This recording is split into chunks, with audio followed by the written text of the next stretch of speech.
Declan, how are you? Good, thanks, mate. I'm great. How are you?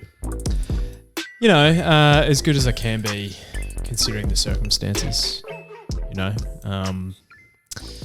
feel like my barber didn't do their best work on the weekend. Mate, I haven't even had the decency to comment positive or negative on your haircut. I know, and I'm quite offended even, but that's definitely not true. But I don't know. I just don't think he has done his best work. Mate, I think it's fine. And I think you should be grateful that you can see a barber and ask for something other than just bick my head, because some people aren't lucky enough to have a head of hair like you, mate. So actually, you know what? I'm going to turn this around. I'm going to say that you're pretty ungrateful, mate. Well, and how dare you blame your barber? Well, you might for having hair. You might say that, but I actually think there's a little bit of receding happening here, but definitely not like back. But it could be, a disappearing front. You know, I've definitely receded 100%, and I'm definitely thinning out. So it's just a matter of time. And for any of the drifters listening, who know the appearance of my old man, Mick Jones, he's got a baldy head. He does. But so maybe I'm going to take after him. But I think he's a good-looking man. Of course he is, mate. Yeah, good stock. Yeah. You know. But we're not here to talk about receding hairlines and haircuts and appearances. We're here to talk about horse racing.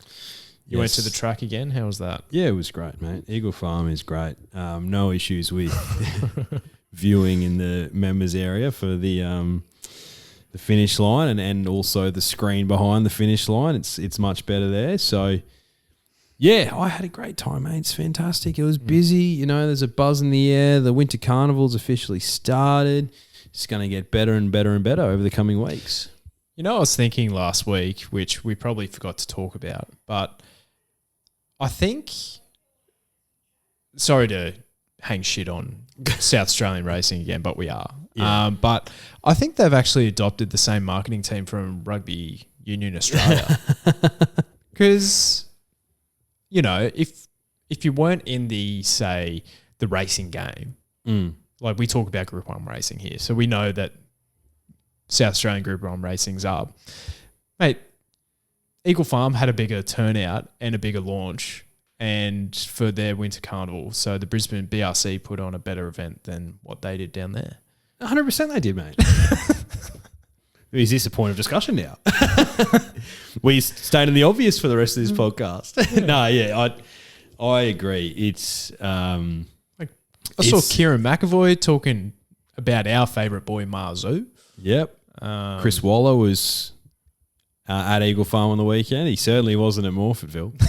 No, he wasn't. He actually went to cross the border and they actually say to you, hey, mate, how much money do you have in your bank account? Because you have to be poor to enter this state. Sorry, mate. We can see by your teeth that you got a bit of cash. Mate, how old are you? Oh, you know, I'm approaching 50. How do you still have your front teeth? Oh, you know, that's pretty normal back where I'm from. Oh, wow. Sorry, can't let you in. No. Some might think we're being harsh. I think we're not being harsh enough. Because if I look at this coming weekend of racing, I think the South Australian Racing Club have gotten a bit spooked. And they've done this months ago, right? So it's like, we have a standalone Group 1, but we need a bit of help. So they've rung up Queensland Racing, the BRC, going like, can you help us out? Sure, we'll put on the Archer for you. Yep. So we've got a slot holder racing in Rockhampton. Oh, you know what? We'll make sure the Hollindale's on the same day. All right, done. So there's 2 meetings taken care of. Then they've rang up PVL. Yeah, okay, yeah. And they've got the coast going at Gosford as well. Yeah, okay, yep.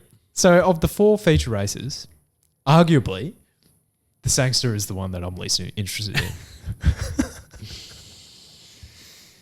Yeah, it's an incredibly underwhelming affair. Incredibly underwhelming. I'm unenthused by the Robert Sangster Stakes. And like it, even during the week, right? The bull has been fantastic. If you've been able to tune in, drifters, Love the bull. Like, I'm not a big fan of jumps racing per se, but every single one of those jumps races this week, so today, we're recording on Wednesday, so the Grand National is tomorrow. But every single one has been a nose in it. It's been fantastic. Fantastic, and they tough it out, the horses. Yeah. Tough. Absolutely. Love to see it. And at times you couldn't even hear poor old Rick McIntosh because the crowd was that bloody loud. Oh, mate, it would be a stack of fun to go to the bull. It's definitely on the bucket list. You know what's not in the bucket list?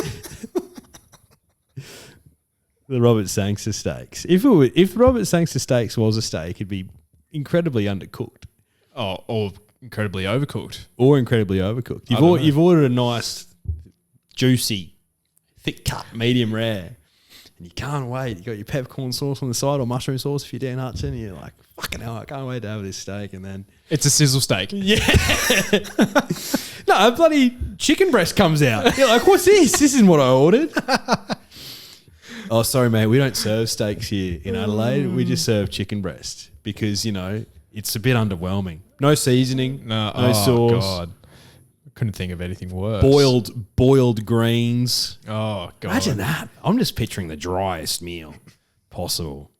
They forget your condiments. Sorry, mate. We've no condiments. You can order them and then they go, oh, sorry, our sous chef is not in today. We can't do the sauce. So we can't do the sauce. No, but you still have to pay for it. Yeah. No, you ask for the sauce. They bring out your meal and it doesn't have the sauce. You're like, okay, hey, sorry, you forgot my sauce. Can I have some sauce? And they're like, okay, cool. Like, yeah, leave it with us. And they come back out and they've got Tommy sauce in one hand and barbecue sauce in the other. And you're like, oh, this doesn't really work with my chicken breast, which was actually supposed to be a steak. And you're like, oh, actually, we do have some sweet chili sauce in the back. Let us just grab that. And you're sitting there stumped. I am perplexed and stumped by this meal that's been presented to me. Which, you had no choice. You had no say in the matter. You assumed with a chicken breast, you'd have some decent sauce to choose from, but they have absolutely nothing. No. So that's the state of South Australian racing, and we offer no apologies for it because they've gotten themselves into this mess. They have. It's self-inflicted. Mate, what's the prize money for this race? First place gets 275 grand. Oh, mate, we were joking last week about the SA Derby could very well be the On the Drift Derby because we're multi-millionaires now. We could fund that. Mate, do we just buy Adelaide? Do we just buy South Australian racing? It's not out of the question. It's not. Their number one assets down there are the Crows and Port Adelaide. Yeah. To be honest, they can keep them. Yeah, the Showdown. That's all they got. Yeah, that's all they got. And the Adelaide Oval's good, but the Redbacks aren't. The Redbacks are not good. Their cricket team is no good. A dreadful team. So we'd have the On the Drift Oaks. Yep. The On the Drift Derby. Yep. The On the Drift Stakes. And the good On the Driftwood. Which is something that they say about the both of us. Hey. Chehu. So, look, I've perked myself up a little bit. I'm looking forward to the first edition of the On the Drift Stakes. We just got to take it to our loyal investors to see if this is something that we have to, if they're interested in, because, it's piqued our interest, but I think when in the fullness of time, when we sit down and actually do the ones and zeros and checks and balances, I think you'll find that there's actually no value in us investing in that state. I think it's more of a concern is presenting this to our sponsors and our sponsors just looking at us and going, are you two fucking kidding with SA Racing? We don't want to be associated with that. My God, what are you doing? Boys, this is a waste of money. Do you know what?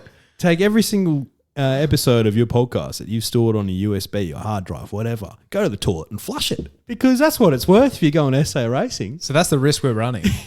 That's the risk we are running. Let's not tag anyone who has anything to do with SA racing in any of these posts. I don't know. I'd like to see their response. Well, to be honest, if they're trying to come and have a go at us face to face, how long does it take for a horse to get to Queensland from South Australia? Because they don't have airplanes or cars or anything over there, do they? I don't think so. Horse and cart? Yeah, I think so. Yeah, so we've got a few months worth of travel before they actually greet us. Isn't the Garn through there, the train? I think they still have rail travel. Okay, yeah. I think that's their most. So we just need to sabotage that, and we're right. But there was a Group 1, believe it or not, the On the Drift Oaks last week. So The On the Drift Oaks, yeah. Glint of Hope, great story actually. It is a good story. Because Natalie Trent-Buston, Natalie Young. Yep. So Natalie Young of that training partnership actually has breast cancer. She which does, I did not actually know before the race. So for her and her connections, very stoked. Unbelievable. That she won. Buckets more in the winner's circle yet again. Yep. Which was fantastic.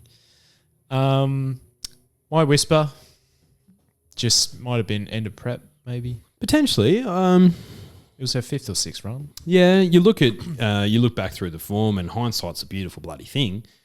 Glint of Hope only just missed My Whisper a couple runs back. It was carrying 61 kegs, and My Whisper was carrying like 56. So they've met at the weights a lot better.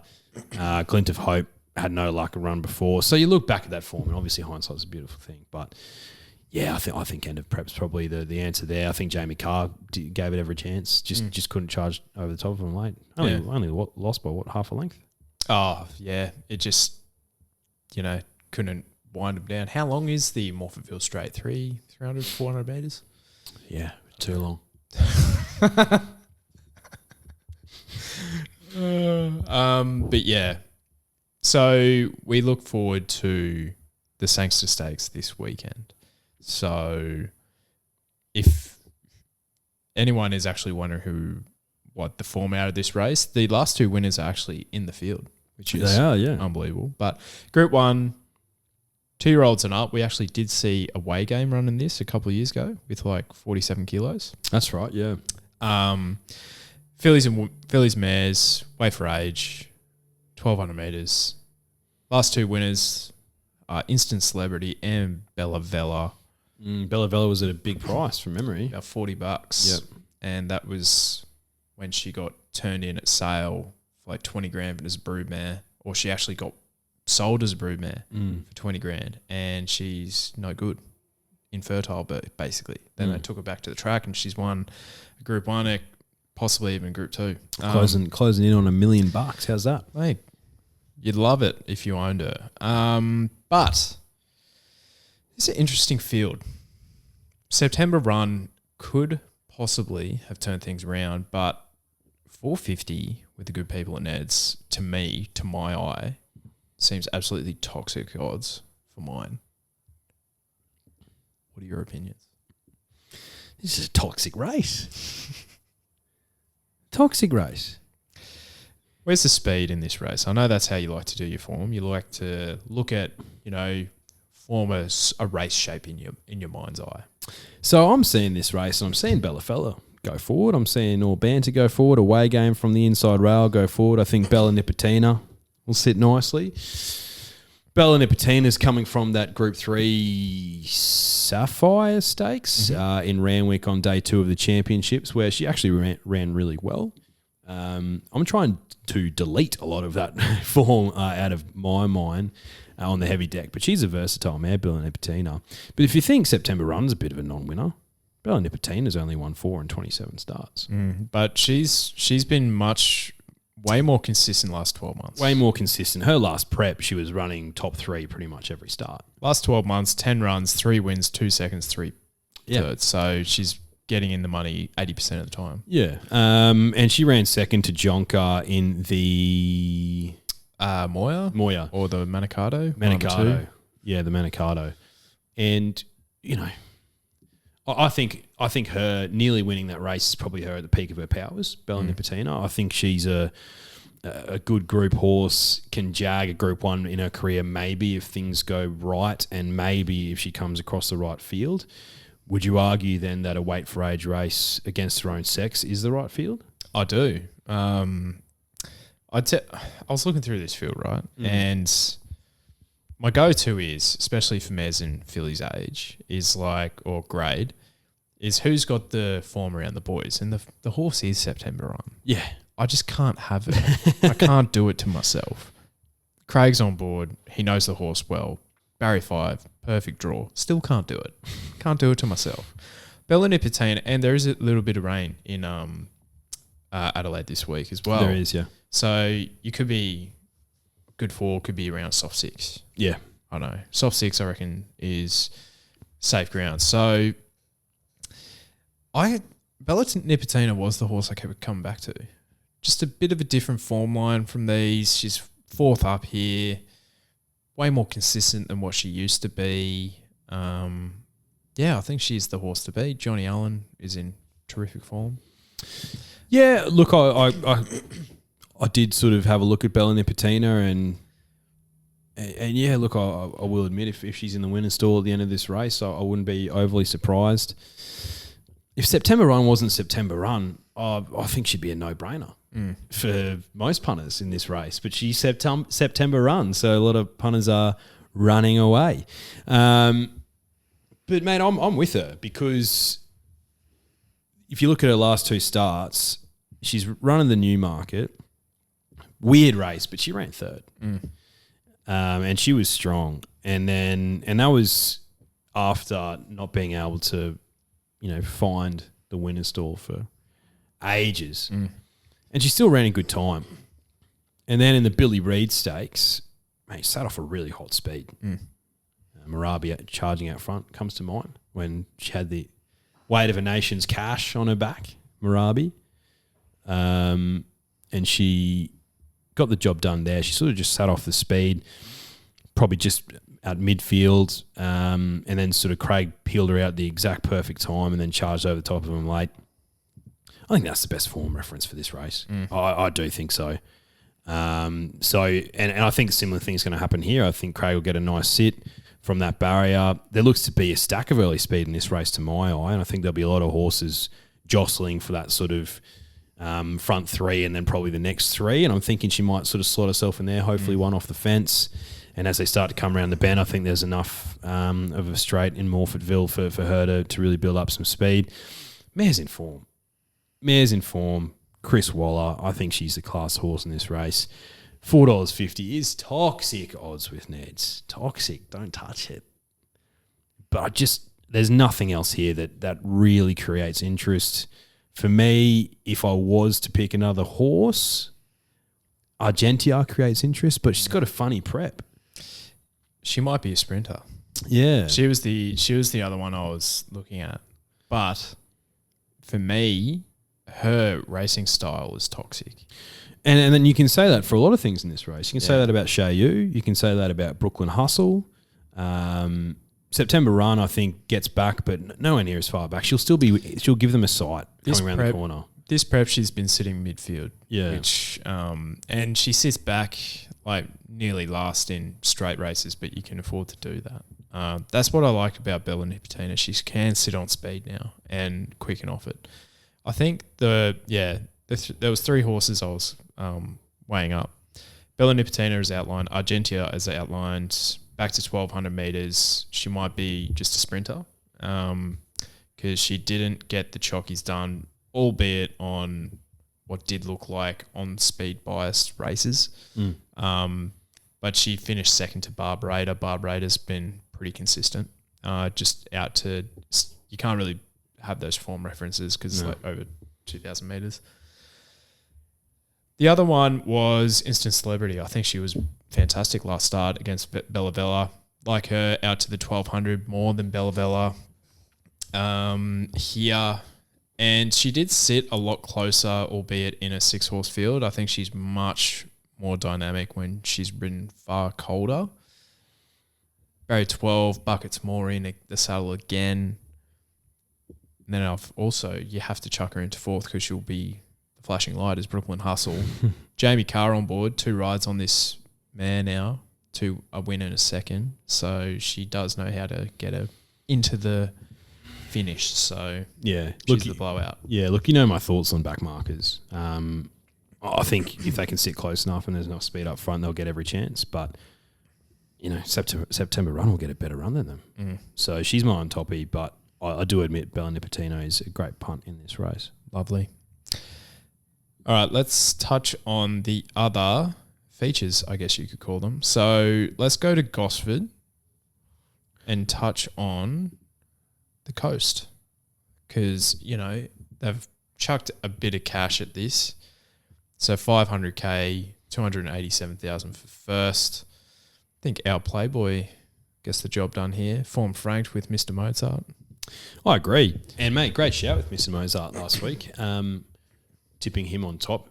Like, I know it was pretty short, but it was a really tough run. And he responded when he was getting challenged. Yeah. There was obviously some deductions, but it was about 3:30 or so on Wednesday when Marcus first went out. But I think there might have been like 20% deductions or something. But, our Playboy looks the horse to beat here. Kiku is another one that gives me interest as well, but our Playboy. What about... I want to save the Hollindale to last. So let's go to the Archer. Mm-hmm. I don't think this field's been finalised yet, or as in like the barriers and whatnot, but who do you like just out of this? Because slot holder race, great concept. Who do you like? I like Apache Chase in this, mate. I think he was really consistent last prep. He's running a Golden Eagle. He's running a lot of group races, and I think they're aiming him at probably a Stradbroke, I'd imagine. This prep. I mean, he started the Stradbroke $6 or $7 last year, I think, from memory. It was third line of betting, maybe. I can't remember. So based on that, you would imagine that he should be able to get the job done here. Mm. Yeah. He's. I think there's 3 main chances in the race. Streets of Avalon, just honest as the day is long. Yeah. Apache Chase is outlined, and Gemsong. I'm a big fan of this horse, and he does not win out of turn though. Dry Deck will be the big positive here, and Counter Rupee, who he finished not far off, did win last start in Doomben. True. Eagle Farm, sorry. Yep. So Gemsong back on top of the ground should be awfully hard to beat. Now the Hollindale. Think Zaki's a good chance in this race? Man, he's the closest thing to a certainty you'll see on a race card, mate. Nothing beats Zaki in this race. Ayrton, Colding. No way, mate. No way. You said, and I agree with you, he's our best weight for age horse at the moment after that Queen Elizabeth run. Yeah. So the best the best weight for age horse in the country, especially over this sort of distance, $1.70 against these guys. Is this an election? Because I'm just seeing boxes being ticked. Oh, mate. $1.70 with Neds. I'm diving in big time. Give me an Olympic medal. That's how good my dive in is going to be. Oh, look, I admit Ayrton's. I think Ayrton's going to be a pretty good horse. I think he's going to be a Group 1 horse, Ayrton. Yeah. And he was tough first up winning that. But, man, it was a handicap. He's carrying 54 kilos. He should be beating those things, even if he is a bit underdone. Yeah. And carrying the same weight as Zaki over 1,800 metres? Are you fucking kidding me? No. I can't believe he's $1.70. He should be Winks like odds. Yeah. Yeah. No, it's a good point you make. It's a very good point. If, and this is a big if, there was a blowout in this race, she's been saved for a Dry Deck. I don't even know if she's going to get it down the Gold Coast. But number's 13, Hungry Heart. Absolutely. But, goes in everything. But Don't know if we're going to get a super dry deck down the Gold Coast. Soft 7 at the moment. Yeah. She just piking on board for Bola, which you don't see often. She just can't get. She's just hating it wet on your heart, and you hate to see it, but yeah, I tend to agree. Zaki looks the horse to beat.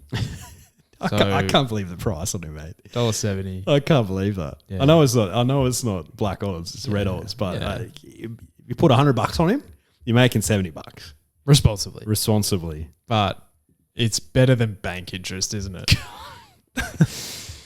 Oh, Jesus Christ Almighty! Okay, I'm assuming he's your best of the day. He's my best of the day, Zaki. $1.70 with Neds. Race 8, Gold Coast. Be there at B Square. I'll fight anyone who disagrees.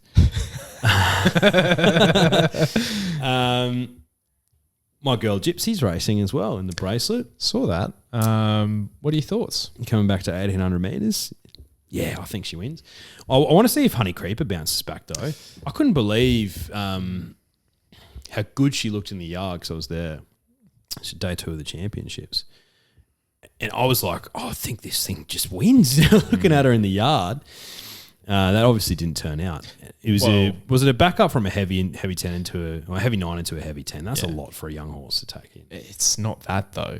Like it was the pattern on the day. And the pattern too, yeah. So I'm looking at her figures. She was third last at the 800, and then she was 11th at the 400 out of 15, and then she finished off in 6, only 5 lengths off them. Like they weren't getting within QE of each other. So I think that's actually a pretty decent run. But I agree. What does that take out of a young horse? And Gypsy's pattern is probably a bit more decent. So probably a sit and watch in my opinion. So Gypsy's another bet for you. Yep. Look, I'm just having one bet that I'm going to give out to the punters, and it's tomorrow at the Bull. I want you to go to Warrnambool, race 9, the Warrnambool Cup. Now you have a very, very, very short favourite in Grand Slam, who I think is extremely vulnerable for a couple of reasons. He's been a bit of a love and hate horse, this horse on this podcast. I am not convinced against this company that he loves this distance. I think they've basically aimed him up at about 2,000 metres at Moonee Valley each time. Not sure he likes the heavy 10. Not convinced of that at all. There is a horse here that has been absolutely flying for Mike Moroney, and that's Nerve Not Verve. 440. Got 650 the other day. She's getting crunched in already.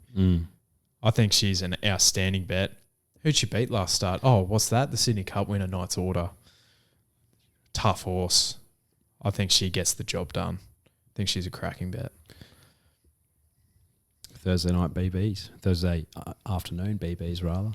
So when it rolls around to about 4 p.m. just before, make sure you're on, Drifters. And I tell you what, I'll be watching. Thanks. Oh, who's that down the bottom? Number 10. Constantinople. Link in bio.